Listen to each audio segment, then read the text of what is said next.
Ain't nothing like a good old Kentucky sunset in spring. Beautiful. Anyways, today I'm going to be doing a review on valve spring installer and remover. And it's going to be fresh, straight out of the box. Straight out of the box. I believe this is it. But, going to be straight out the box review. And going to be doing it on two different type of heads. Going to be doing on this 2.4 EWK head, has the smaller valves, and on a small block Chevy bigger valves, valve springs and valves. So let me just go ahead and set this in a good location so you have a good view. That should be good. And well, I'll put this here and let you see me unbox it, so you know it's straight from the box. My honest opinion. So here it is. This, what is it, man? Oh, it's okay. He wants to come out and help. Or he wants to run away. So this is EWK. It's a brand. So I believe this is what you use to remove it. You got a small one and a large one, but you put this over it and you hit it with a hammer, and it's magnetic. And whenever, of course, it compresses, of course, you got to put something underneath the valve so the valve don't go down with it. But whenever you do that, it spring goes down, the valve stays there, and the seats come out and sticks to this.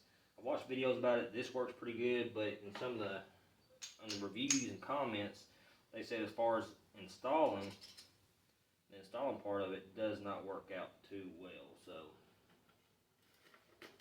I think it has this thing right here, which is maybe a holder for the valve seats. We're not going to use that. I don't know, we might.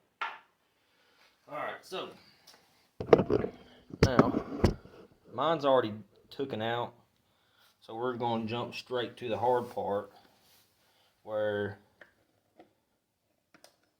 people was having issues getting it to work.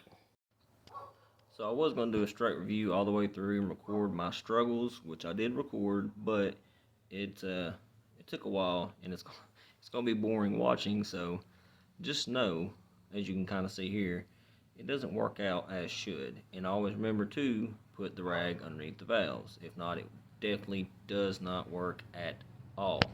But it took me a while to get it all figured out, but I did get it figured out.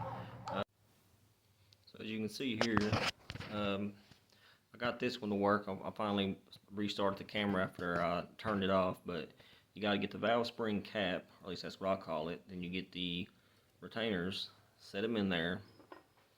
Then you can only get one on at a time. As you see here, I push down on it, I try to rock it back and forth, and I only got one on there. Then you got to get the one that didn't get pushed down, set it on there on the opposite side, and then set it back on there, and then rock it towards that direction till you hear a click, and it does go on there. As you'll see right here, it don't take that long. It does take some effort, but it does. You can get it to work. So now, also I tried to, excuse my mess, got a lot of stuff going on. I tried to use the larger one on it too, just thinking, well, maybe it would help. It doesn't. Now, we'll see how well it works with removing them, or at least the large ones. But for me, if this works good enough to take them out really easy. I mean, it pays for itself there, because you can just go through and tap on it with a hammer and go through and get them out real quick. That's a lot of work saved. So there you have it. Done. Go with another one. Then you got to dig this out with a screwdriver or another magnet. This was a little bit of a struggle starting out too, but after I worked with it a little bit, I kind of figured out the secret to it, and it's not that bad. As long as you got another smaller magnet that will go down in there, you can pull them out pretty easy. The smaller ones, of course, comes out a lot easier. As you can see, you gotta wiggle around there and catch it. That one went down in there kind of deep, but it pops right out, as you can see. Stick it back in there, and it popped right back out. I'll do this one since you can see it real well.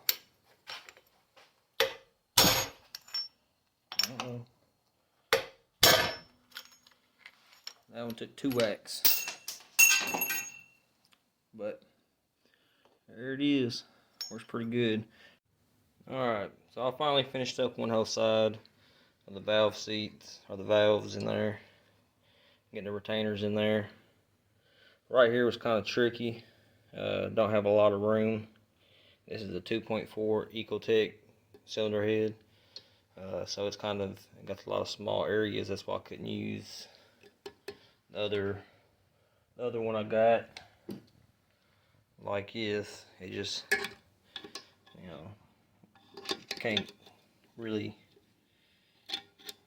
get in there. So that's why I bought this. Removing the valves will be real easy. You just put it on there, tap with a hammer. You got to hit it hard enough for it to go down past the valve retainers. But as far as installation over time, as you've seen in the clip I'll probably put right before this video, you can do it. It just takes some work. I've only been able to get one in at a time, and then I had to set the other one up there and then kind of work the other one in. I tried to do it all at once, both of them, but it didn't work out for me that way. So I'll probably will definitely be buying another tool for this to install it. This is gonna get me by on this job, but I'm definitely gonna be buying another one. But I mean, for the cost of this, I don't know, if you do this quite a bit, it might be worth it for taking them off. For me, it is, because of how easy it is. You know, but I don't know. It's up to you how much you do. There it is. Link in the description below. Buy it if you want it.